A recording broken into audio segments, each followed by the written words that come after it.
So let's get into the episode. I'm going to be on briefly, 45 minutes. Hello, everybody. Hello, friends. Oh my God, love you guys. So basically, episode 1, I can't even talk, starts with Ayan playing paddle with Lisa. And paddle looks like tennis, but not.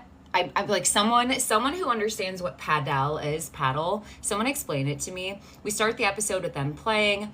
And immediately we see Lisa in her confessional. And she says that Ayan doesn't want to share her. And I'm like, oh no. This feels like an indication that they're not going to be good later. And we know that they're not. Guys, I'm sweating. I'm going to have to put up my hair. My house is so hot. And I don't want my AC on because it's like the drama. It really makes a lot of noise.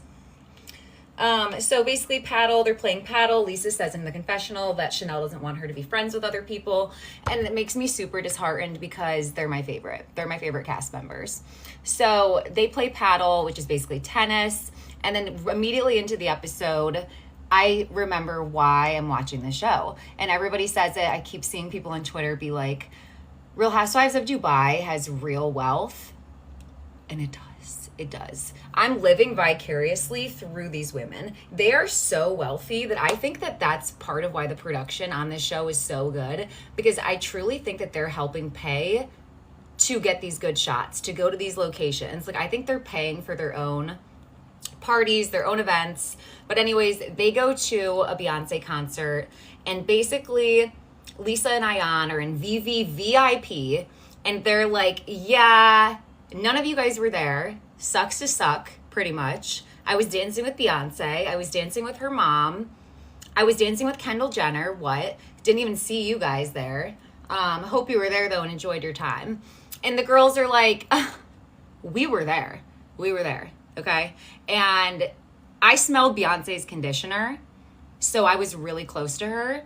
And I was like closer than you. So they're going back and forth in their confessionals, and they're arguing over who was the closest. And like, that's what I mean about the wealth. They're at a Beyonce concert arguing over who got the closest to the stage.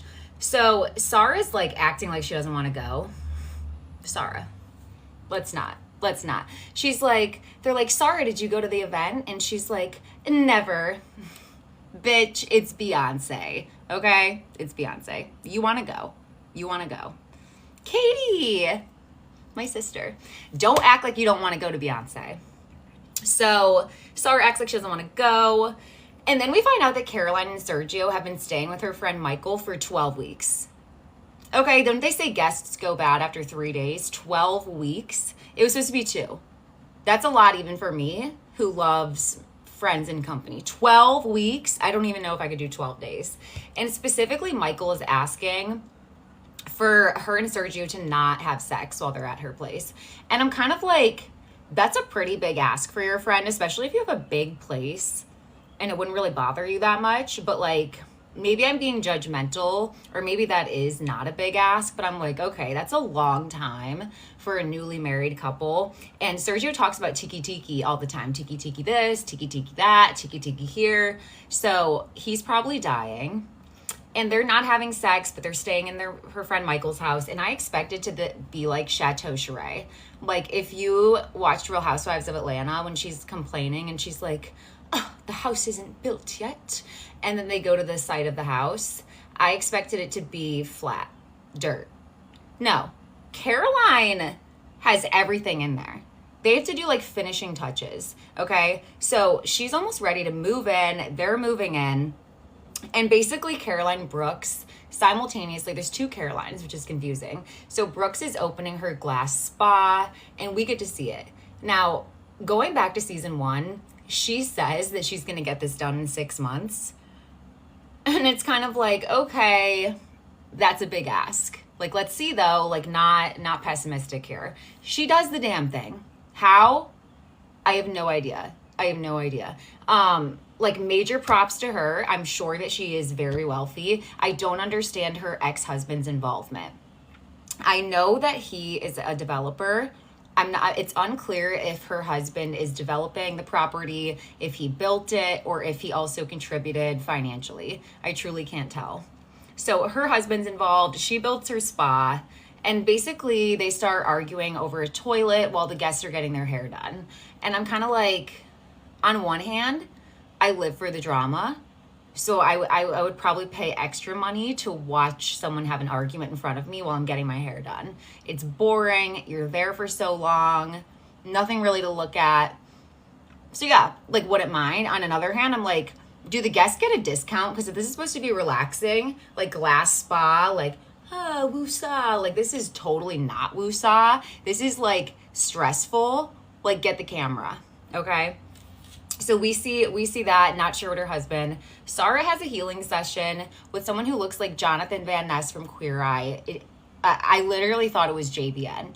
If you don't know who that is, go look it up and then rewatch that healing scene and tell me that it doesn't look like Jonathan Van Ness. So Jonathan Van Ness guides Sarah through her healing scene, and she cuts out all of her energetic cords.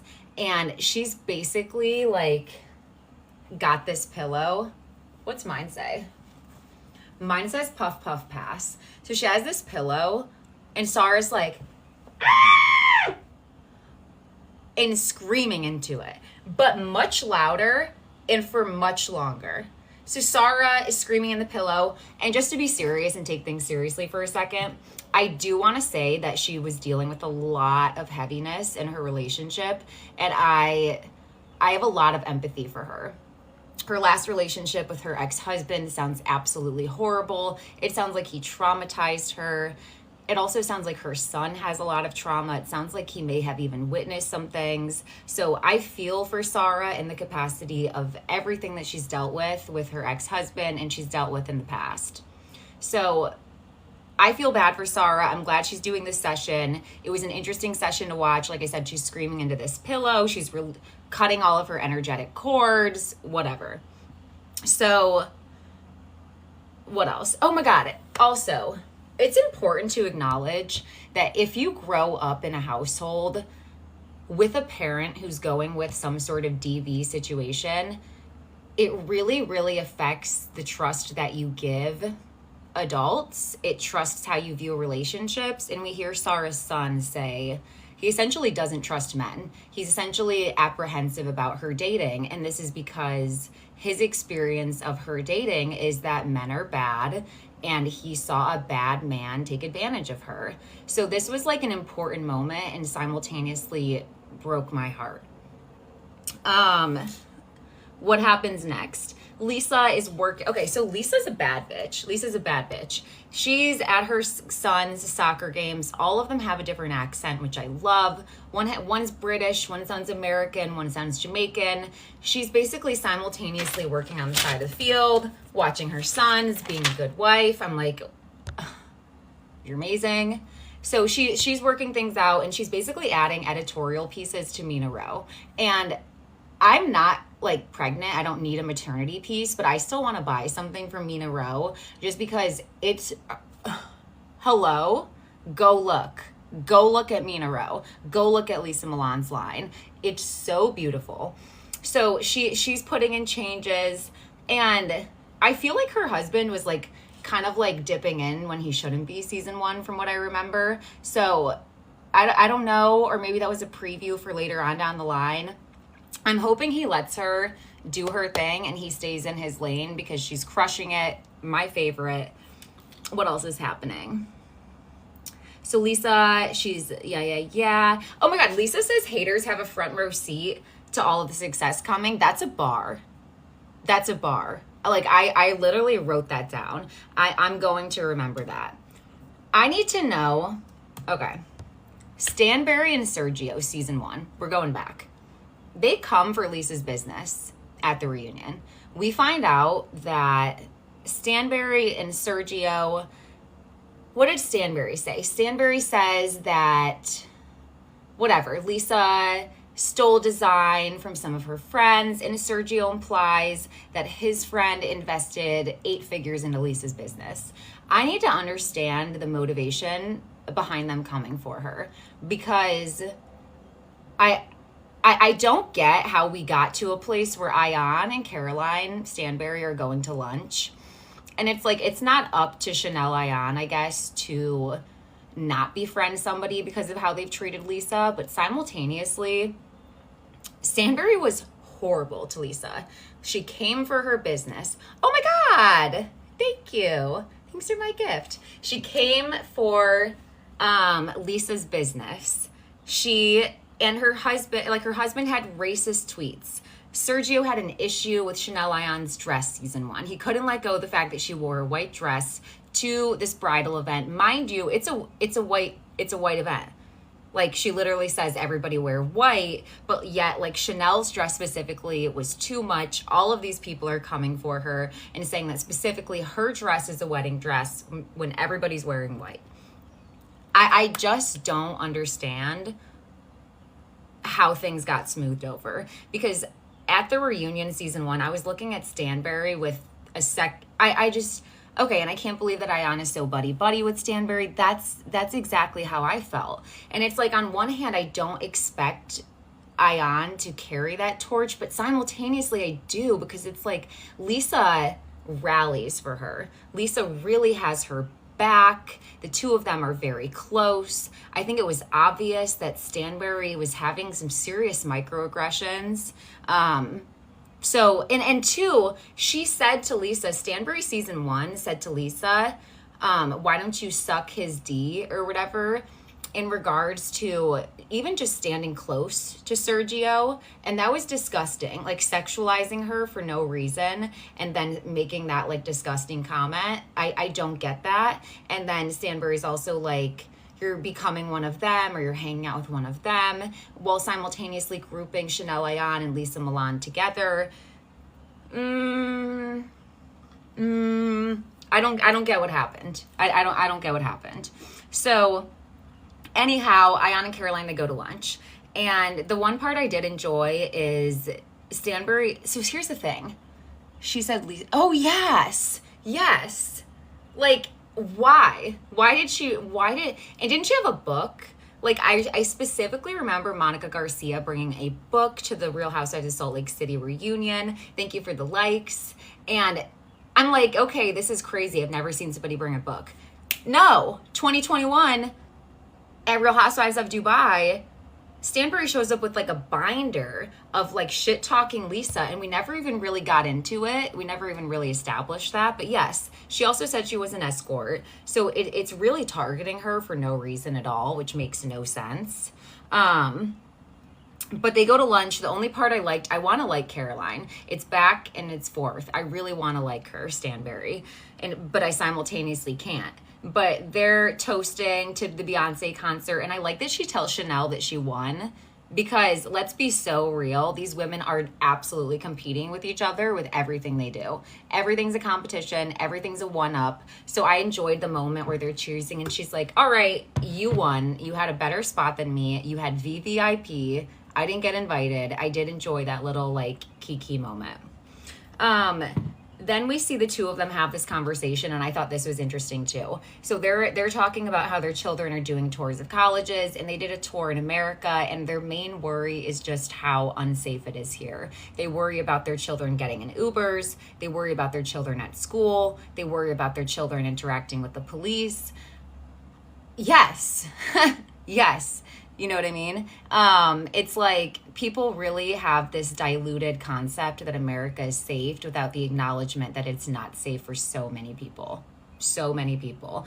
And I think it's a very real conversation that they were having, and very real hesitation in regards to their children coming to America and going to school here without them and without their protection. So I enjoyed seeing that. I think like I said, I think it's important for Americans to remember that although there's this like, I don't know, really big sense of superiority, like, oh, America's the safest place, like no other, no.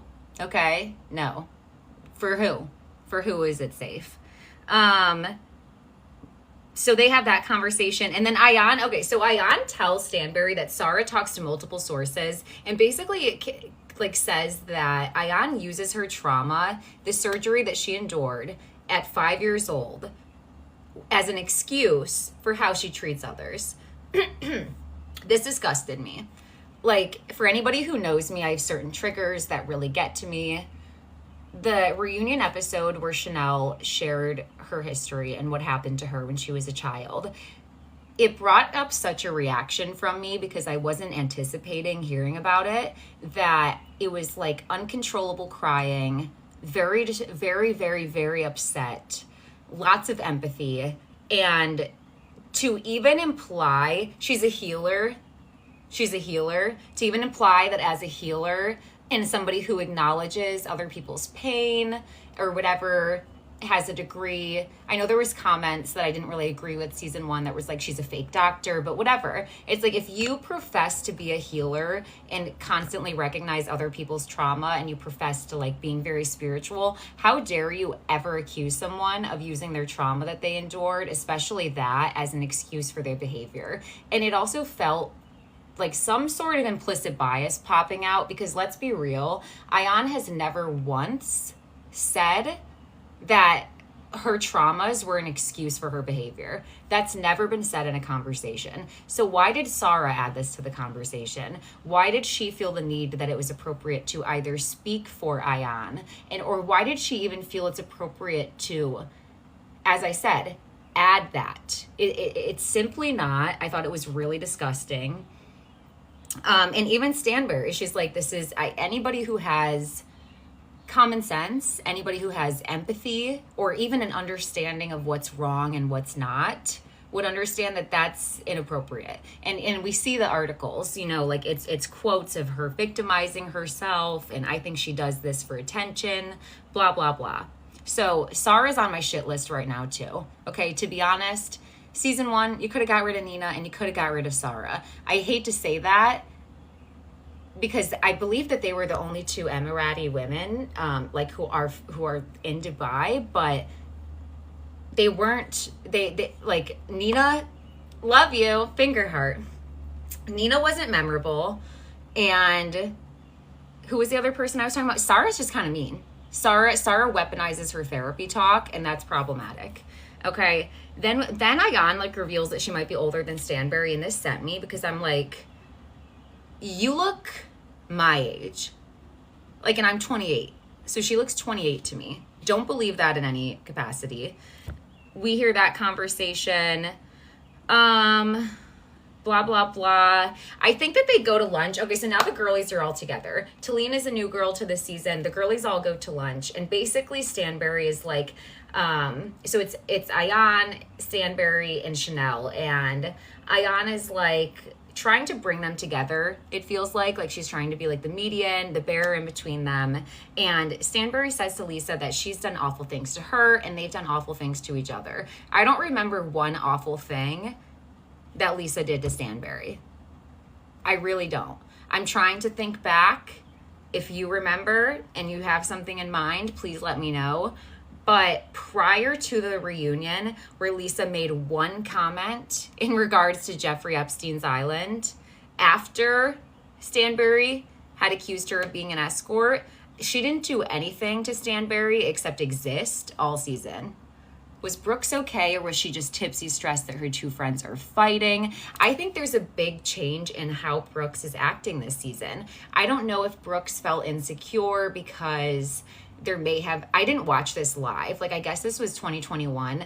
I'm watching it now. I caught up over the weekend. I don't know if there was so much online criticism that Brooks has changed how she's acting, or if she is stressed out. She is in business with her ex-husband. If she was stressed out, I wouldn't be surprised. I'm also worried about that. I'm worried about that dynamic. She says that it's been better, and she says that it's bringing them closer, working together, but it makes me nervous not knowing if he invested into the company, that he holds some sort of power over her and her livelihood, or at least could make her feel like indebted to him. I hope that that's not the case, but I'm just not too sure if I'm big on him being around more.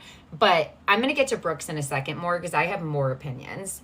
Don't know what awful thing Lisa could have done to Stanbury. Talene shows up, okay, this was weird. Ayan is like, I'm not sitting next to her unless I have Visine. I'm like, what does this mean? Because as a stoner, does this mean that she smells like MJ? Or does this mean that her outfit was really bright? Like, I was curious what that meant. So if you happen to know, tell me if you know what that means. But anyways, Brooks, oh my God, I literally have written in my notes verbatim, Brooks is acting a lot different already. Episode 1, than I remember her from season 1. I remember her being very judgy season 1. I remember uptight isn't the word, but just didn't act like this. Like she wasn't like this season 1.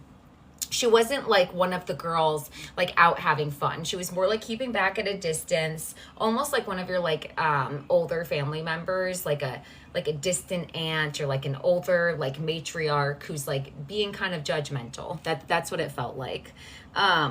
So Talin's new this season. She's Armenian. She grew up in Virginia, so she grew up in the U.S., then moved to LA. She goes on about how she was signed to Jamie Foxx. LMAO. Okay. She's like name dropping. Then she's like, I hate to name drop. Do you? Do you hate to name drop? Do you? Because it seems like you love to name drop. Okay. And then she's like, I did pursue love over my music. Your music was a full stop. It wasn't an option, if you will. So this idea that you... Okay, this idea that you, apparently I'm restricted. Watch this be taken down too. My lives just keep stay getting taken down. Stay getting taken down all the time when I'm doing nothing. But that just took me out. So anyways, you didn't pursue your music over love. You basically pursued love because your music sucked, if I'm just being completely honest. Brooks is defending Talene, her new friend. Okay, so Brooks is basically like, there's this conversation about the Beyonce concert. And there's this conversation that Talene was in the corner, and apparently Stanbury and Sergio see her like booty up in the air. And apparently the cat was exposed, okay? And Stanbury tells this to Ayan. So Ayan is like, I'm going to bring this up, okay? I'm going to bring this up. So she brings it up at lunch, and Brooks is like, why would you bring this up? Like, she's very much defending Talene. Like, she was just having fun. She's like, she was just like throwing her ass around. Leave her alone. It's fine. Is she trying to embarrass Talene? What? But I specifically remember Brooks being judgmental of Ayan's relationship with her husband season 1. Like, was she not always... Unless there is splicing and editing footage together, and Lord knows, maybe they do.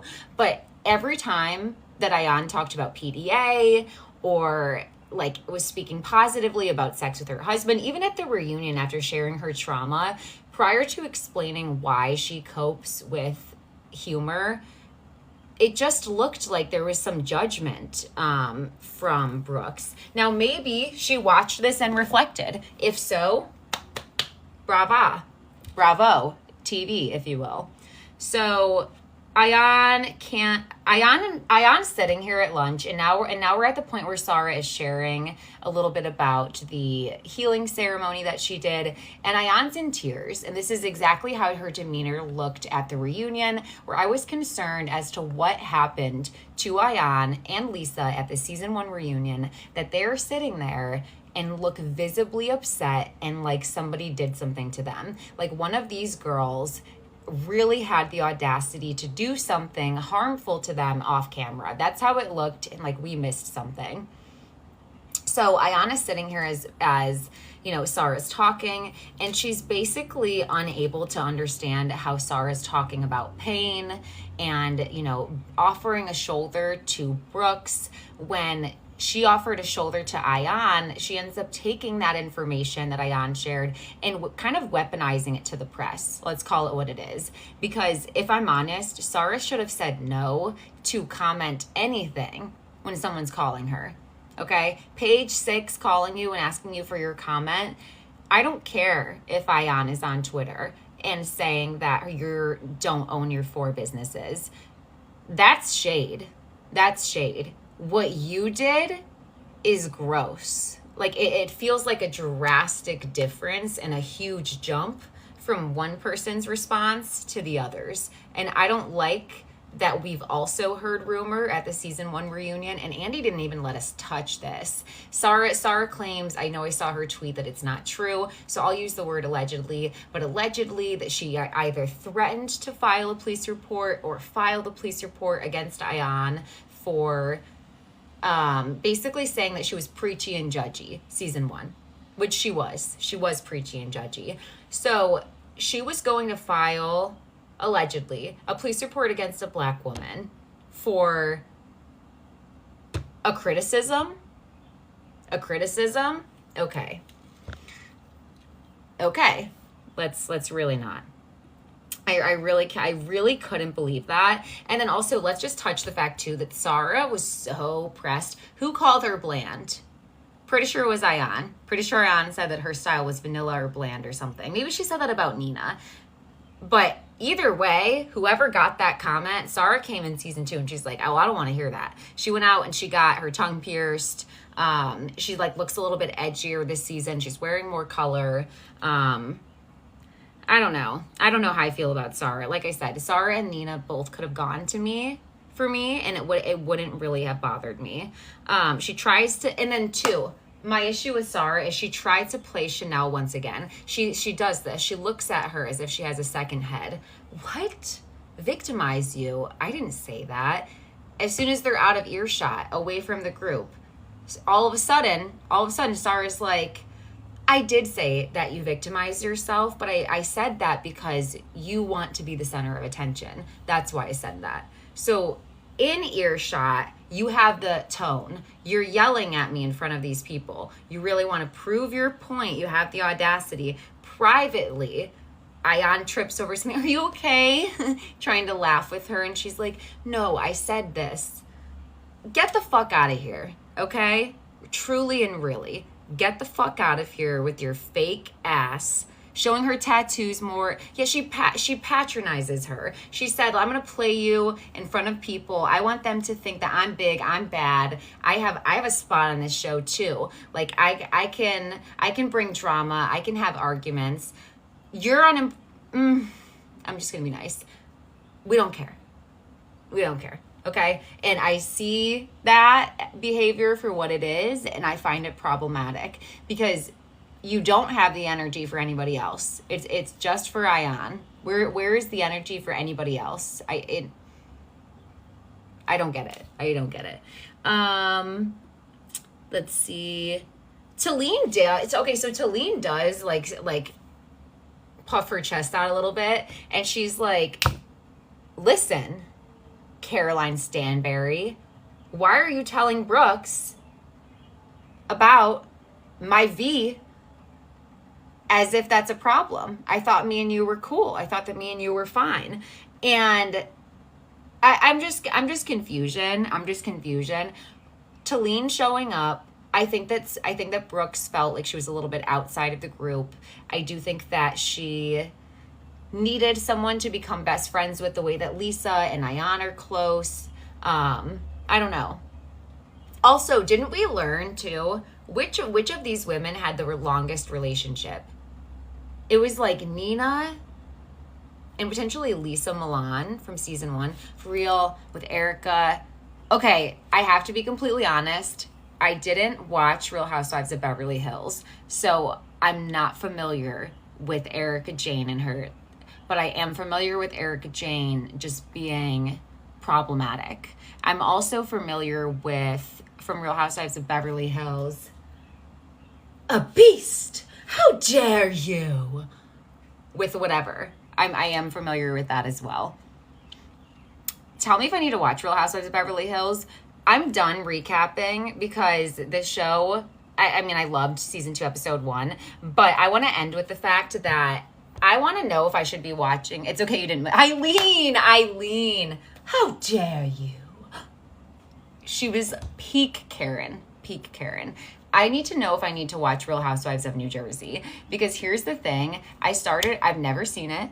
Okay, ever. Not even an episode. And last night I turned it on from season 1. And I was like, fuck it. Let me try season 1 of Real Housewives of New Jersey. And all that I could notice, I only got to episode 2, was Teresa and her children were a lot. Like, I'm gonna rip my hair out if I don't get this. Like, her little daughter is on one. It's chaos. So I'm like, should I watch that? I will. Okay, Real Housewives of Beverly Hills, the first few seasons.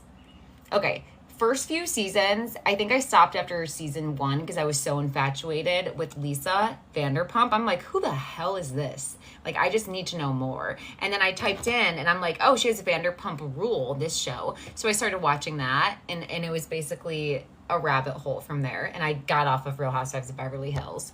But I'm gonna watch that first few seasons. Tell me if you think I should watch Real Housewives of New Jersey. Put it in the comments if you watch this after the live. Tell me now if you're in here. And pretty much signing off soon. Same thing, first few seasons. Okay, because Teresa seems really like demure in the first 2 episodes. Like, very calm, very chill.